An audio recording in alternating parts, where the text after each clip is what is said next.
Hi, this is Elizabeth Davis with the League of Women Voters of Portland, and you're watching the Video Voters Guide. We're in the studio of MetroEast Community Center to talk with candidates running for the November 2018 general election. We've invited all candidates who filed for this race. There are many reasons during the busy campaign seasons for candidates accepting or not being able to accept our invitation. With me today is Ryan Johnson, running for Gresham City Council Position 4, who was able to accept our invitation. Thank you. We're sorry that the other candidates in this race weren't able to join us. Raymond Love, Benjamin Jones, Antonio Medell, and Mario Palmero. They were unable to accept our invitation. We do urge voters to visit the League of Women Voters of Oregon website and to use the League's vote411.org site for comprehensive coverage, where candidates may also choose to include more information, some including their own YouTube videos. Thank you for joining us today, Ryan. Thank you. So let's get right into some of these questions. Okay. What do you see as the major needs and the goals of the city? Well, that was kind of a tough one because there's a lot of things that need to happen. I believe the city's already doing a really good job with most things. A couple of things I would like to add. The city needs to be really a safe place to work and live. That would attract new families here and new businesses, and that would be a great place to start. And then also another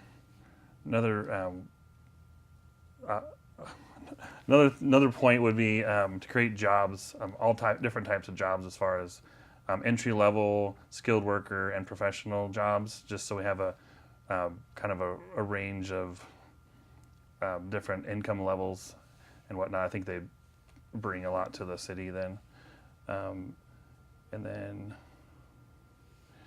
And one of the other points I'd like to make is have a place where people can both live and work here, so you're not traveling so far. Commuting is a big part of most people's jobs. You know, they're on the road for 1 to 2 hours a day when they could be at home with their families.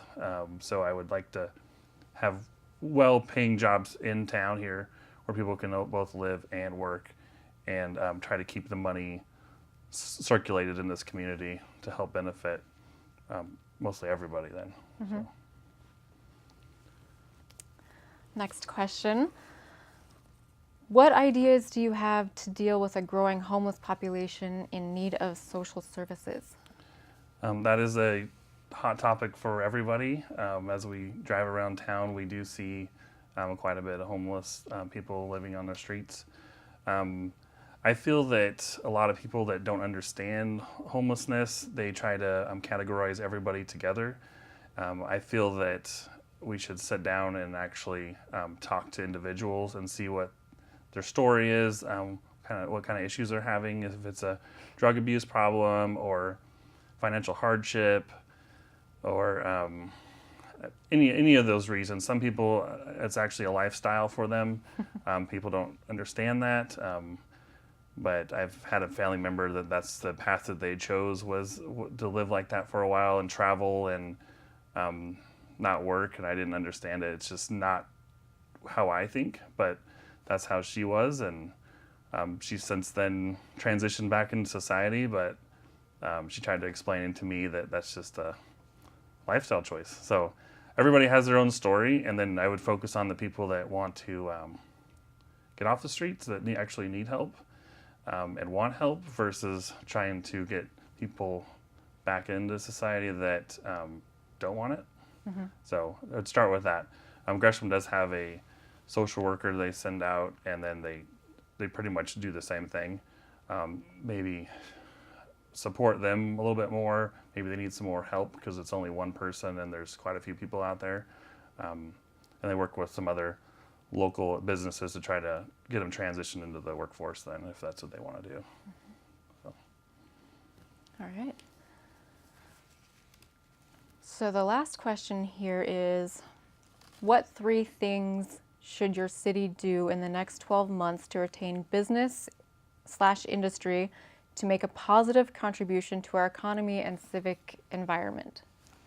One of the points I'd like to see is, as far as already established businesses here, do they need help? Do they want to expand? And then maybe go to try to have like a task force or individual person even that can go to each business and say, hey, are you guys looking to expand? Are we as a city doing a great job already? What things do we need to do to help you grow and employ more people? And then try to work with them on that level. And also maybe have somebody or a task force that can go out and identify vacant commercial properties and try to figure out as far as what would be a good candidate for vacant properties, and then try to recruit other businesses to come in to the city to produce jobs. And then lastly, entrepreneurs. I think that's a really good thing to go after, encourage younger people and new business owners to help create a business, and then in turn create employment and then give back to the community. There's also a program that the city already has that's called Garage to Storefront.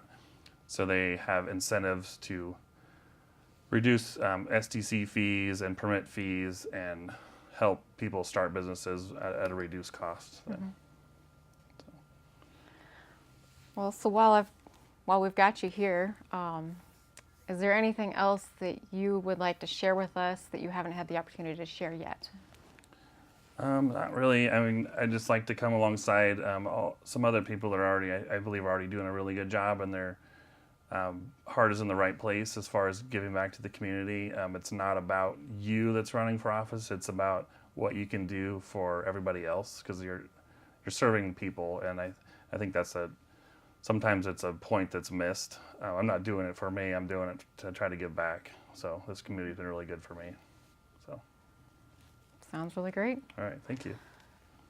So thank you, Ryan. Appreciate you having me here today. Yeah, thanks for being here. So this has been the Video Voters Guide. Thank you for watching. The general election is Tuesday, November 6th. Be sure to inform yourself about the candidates and ballot measures and exercise your right to vote.